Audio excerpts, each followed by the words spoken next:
You know, every so often in sports, a moment comes along that's just so perfect, so far beyond what anyone thought was even possible, that it changes everything. Today, we're going to dive into one of those moments and the incredible story of the man behind it, Bob Beamon. All right, so let's set the scene. It's October 18th, 1968. We're at the Olympics in Mexico City. And this right here, this is Bob Beamon, caught mid-flight. Just look at that form. It's a picture of pure power.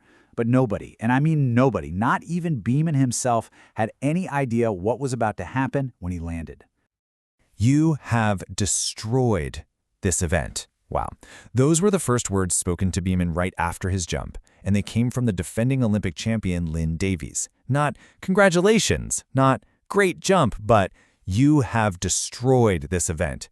That just tells you everything you need to know about the level of shock that went through that stadium. It was a jump so massive it felt like it broke the sport itself. And here's the thing. The jump was literally beyond measurement. The fancy optical device they were using to measure distance, it wasn't long enough. It slid right off its rail before it could get a reading. They actually had to scramble around and find an old-school steel tape measure just to figure out how far he'd gone. But to really get how this happened, we've got to understand the man who made it happen. And that whole story, well, it starts a long, long way from an Olympic stadium. It starts with the kid from Queens. So, Beamon's early life, it was tough. His mother died when he was just a baby, so his grandmother raised him. But on the track, he was a prodigy. He gets discovered in high school, sets a national record, and lands a scholarship to UTEP. But then 1968 happens, and just months before the Olympics, he takes a principled stand.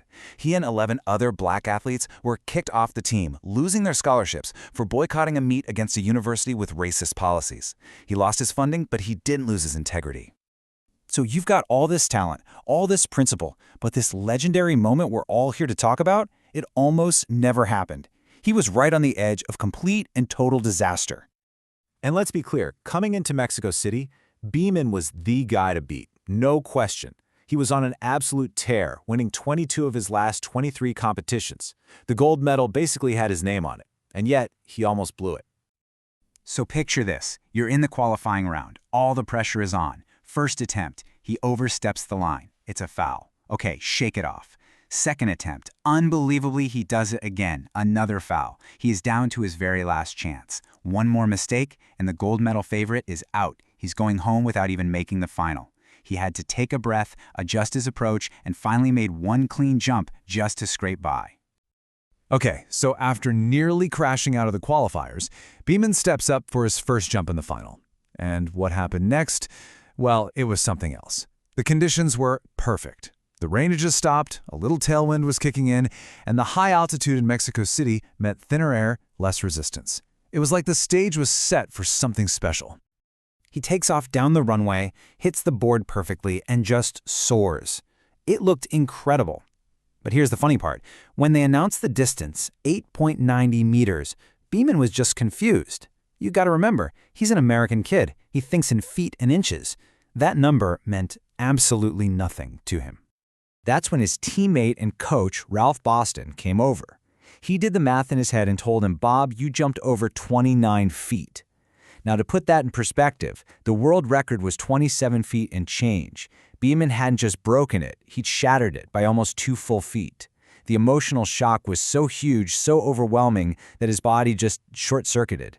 His knees buckled, and he collapsed in what's known as a brief cataplectic attack.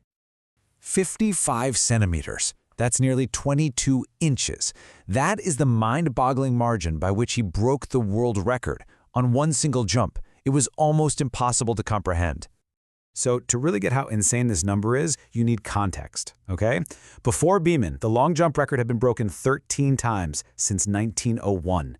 And on average, each new record was an improvement of just 6 centimeters. 6. Beamon improved it by 55 centimeters in one go. Let's look at it another way. Check this out. Before that day, the biggest single improvement to the record, ever, was 15 centimeters. Beamon more than tripled that. He didn't just break the record. He launched it into another dimension. You know, an achievement is off the charts when it literally creates a new word in the English language. Beamon-esque became a word to describe any feat that isn't just great, but is so spectacularly better than what came before that it almost seems impossible.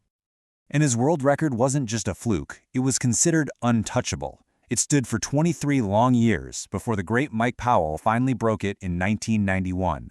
But get this, to this day, more than 50 years later, his Olympic record still stands. Nobody has ever jumped farther in the history of the Olympic Games. So what happens next? What do you do after a moment of pure perfection like that? How do you possibly follow it up? Well, for Bob Beamon, the answer was to find a new kind of purpose, one that went way beyond that sandpit in Mexico City. See, he didn't just hang up his spikes and call it a day. He went back to school and got his degree in sociology.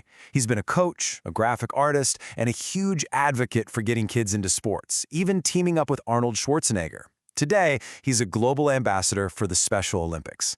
He built this incredible life of service and creativity, proving he was so much more than just one incredible jump. And really, that's what it all leaves us with.